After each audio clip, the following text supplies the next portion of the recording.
Absolutely. And Sarita, with what is the importance of finding a good therapist? Because a lot of times people look for therapists, but they don't necessarily find someone that they gel with, they jive with. I mean, it took me a minute to find a good therapist, and thank God I found her. But how do you encourage people to find a good therapist, and what should they look for in terms of gelling with a good therapist?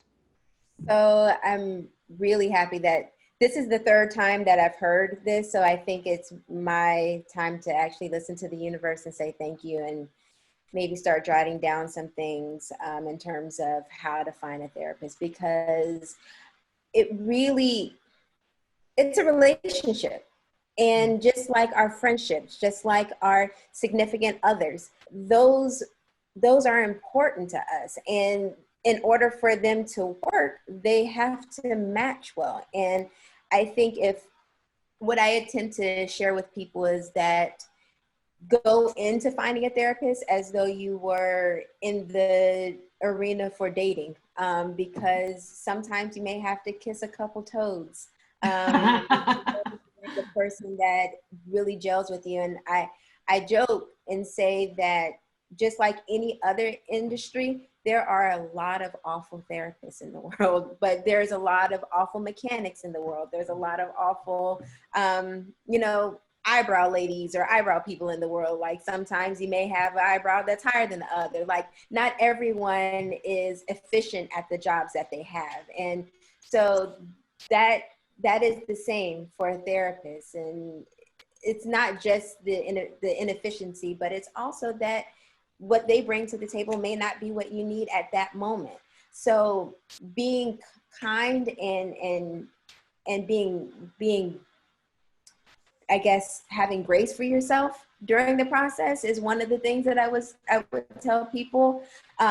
Definitely go on referrals, because that when you have a friend or someone who is really supported by their therapist, it decreases your anxiety of the possibility that someone is able to be of support to you as well. So, take the time that it needs. It's not going to happen right away, and be willing to be invested in yourself through the moments when you're looking for a therapist. And yeah, I think that would be some of the things that I would tell people, and kind of have fun with it, because you're gonna come across a lot of interesting things and interesting people. We're kind of if I can cut in for a second, I kind of call that the 80-20 rule, where 80% of the people are average, 20% are above average. And that goes for anything. That goes for checkers, that goes for filmmakers, that goes for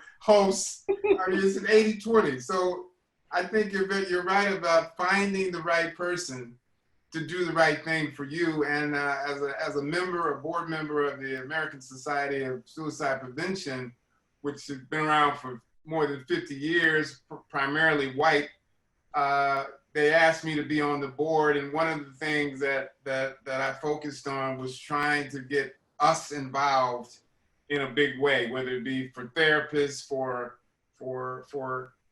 studying the work, scientists, I mean, people of color who can understand people of color, because it's a whole different thing. I mean, what some people some people of other origins suffer with, we don't suffer with. Things that we suffer with, they don't suffer with. So it's a big deal, and something that we really need to continue to concentrate on, And if I could just add quickly too, to echo what Tony's saying about going to someone that can understand you, right? When most clinicians get trained, they're supposed to go through cultural competency training, right? So they're able to understand various cultures and ethnicities, but that's not always the case. And for me, I've seen several European American, therapists over the years, and they were okay. And that's not to say that you cannot be, treated and going to someone who doesn't look like you. But oftentimes, and especially I'm finding that a lot of our younger people, they want someone that looks like them. So there's some amazing websites out there like therapyforblackgirls.com. You can also go to betterhelp.com, which they'll give you like a really good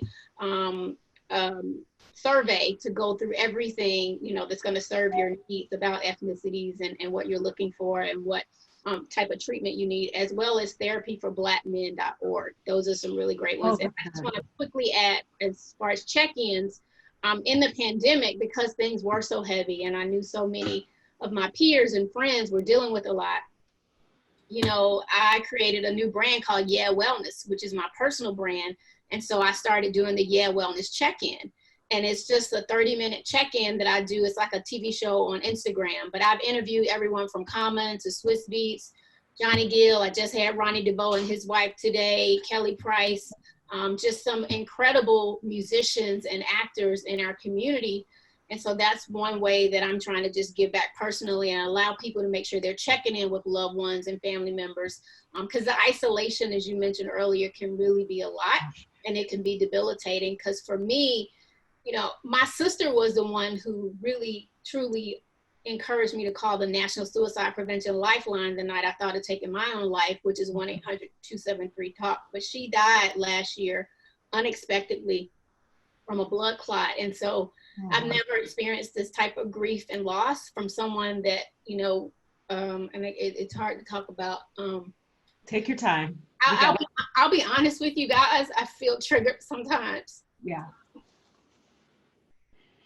Sometimes I don't want to be here without my sister, because she was the one that saved me. And so I work with so many therapists. You're not really supposed to, again, Sarita will know this, you're not really supposed to go to someone you know.